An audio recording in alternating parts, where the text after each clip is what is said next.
Now, let's talk about Cressida Dick and the Met Police. This is important. If you've been robbed, if you've been burgled lately in your house or had your car nicked, well, good luck with that, because the police don't bother investigating that. You get beaten up in the street, they won't bother with that. But the good thing is they're talking about getting gender-neutral uniforms. That's what's important. That's what matters to the public. Don't you agree? Let's talk to former police officer and co-founder of the Fair Cop Group, Harry Miller. Good evening, Harry. Good evening, Kevin. Happy Bank Holiday. And to you. Honestly, this smacks of redressing the orchestra as the Titanic goes down, doesn't it? It's got that's what this is about. They can't catch criminals. They can't solve burglaries. So what we can do, we can all nip off to Hugo Boss and get some better looking uniforms. Gender neutral. Yeah, well, of course it's gender neutral. Yeah, you know why these are gender neutral uniforms, don't you? Yeah, go on. It's so that they all look exactly the same. And the only clue as to whether they're male, female, or one of the other 365 genders is when the police officer tells them, because that's what we are being taught to do.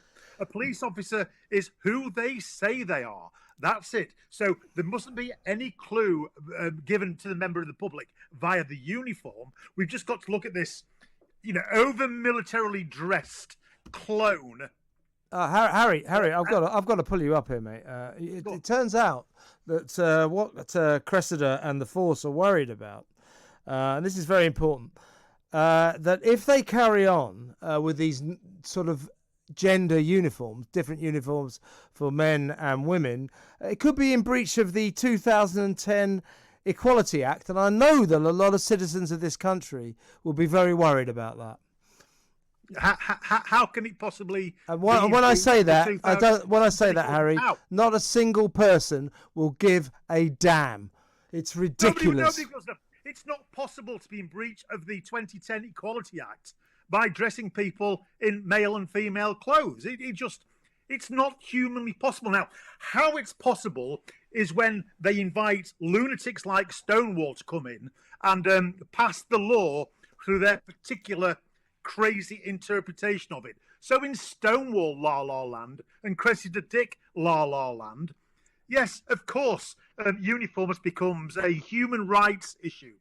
And if a gender-neutral officer is forced to wear a uniform that their inner gender identity does not identify with, then that is every bit as much a piece of violence as misgendering them, using the wrong pronoun. And we can't be having that, can we, Kevin? Of course not. Of course not, Harry. That would be an abomination. Now, the last time you and I talked, we were talking about Cheshire Police and their rainbow police cars, their LGBT-friendly police cars that look like kind of kids' party vans, didn't they? Ridiculous rainbows all over them. So what we're really talking to, we're having a laugh now at the expense of the Met Police, but this is, once again, to be serious for a second, this is the police concentrating on something that no one gives a damn about. What we want the police to do is not worry about gender neutral uniforms or rainbow LGBT cop cars.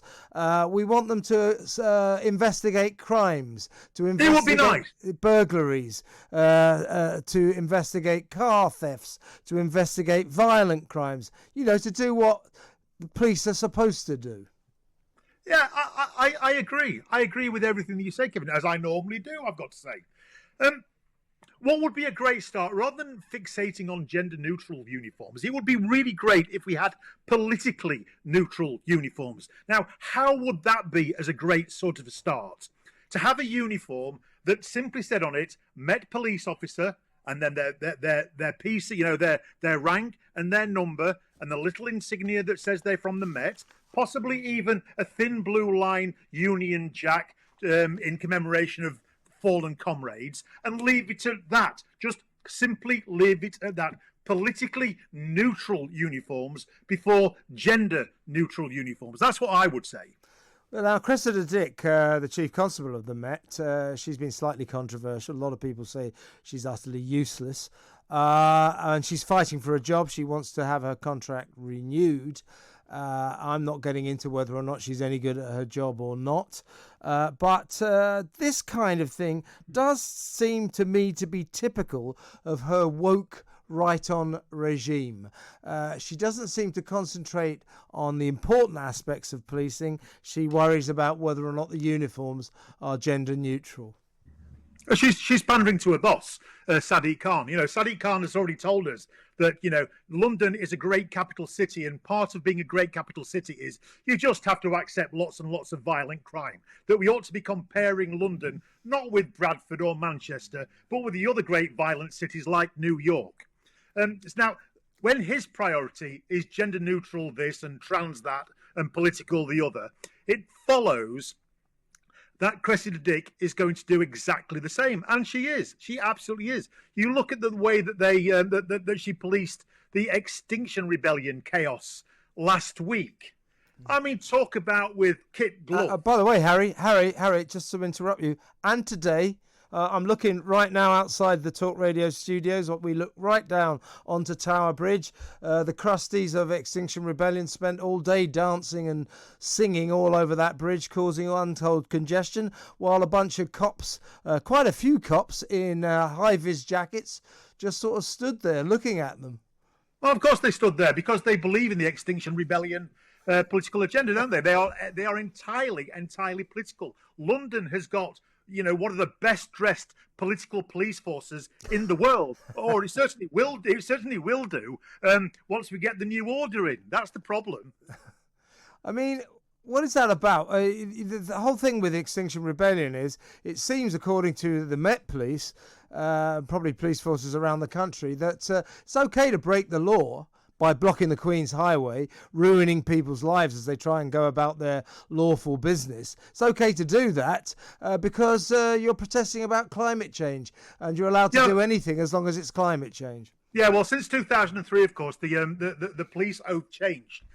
Prior to 2003, a police officer was meant to keep the Queen's peace, apply the law, and that was that. But since then, they've also now sworn to uphold human rights. So all that needs to happen is for Cressida Dick or Sadiq Khan to say, you know what, they're kind of breaking the law, but extinction thing, it's a big human right, we're in a global crisis with all this sort of stuff. So, we've got to make exceptions. And unfortunately, the 2003 Police Act gives them license to do that, because the second you tag human right onto anything, suddenly it becomes fair game as far as the police are concerned. That's why they put rainbow laces in their boots, because they've adopted the position that trans rights are human rights, and that these trans right things, whatever they are far superior to basic English law. And that's why we need to repeal that ridiculous part of the 2003 Act. We want our police officers to dress as police officers. We want them to look like members of the public who have taken the role as full-time constables. We want them to be stripped of everything that is remotely political.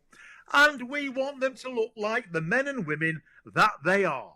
What do you reckon, Harry, when they bring in these gender-neutral uniforms? Do you think they might be like rainbow-coloured, psychedelic, LGBT-friendly uniforms?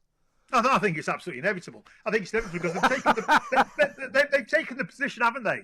That this is particularly in Cheshire, where we've got the lunatic Julie Cook, DCC and NPCC lead for LGBT issues. Yeah.